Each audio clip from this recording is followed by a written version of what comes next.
Hey guys, welcome to The Harvest, where you learn, grow, and flourish.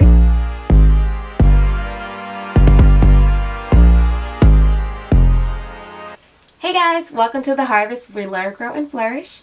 My name is Nyeisha. If you've never been here before, make sure you guys hit that subscribe button and turn on your notifications bell so that you can get notified when I upload new and cool content for you.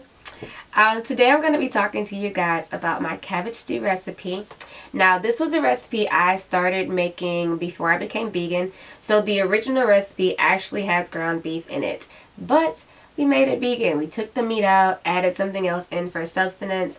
So you still get that same meaty texture, but there is no meat in this meal. Everything is vegan and very, very tasty. So let's get into this meal.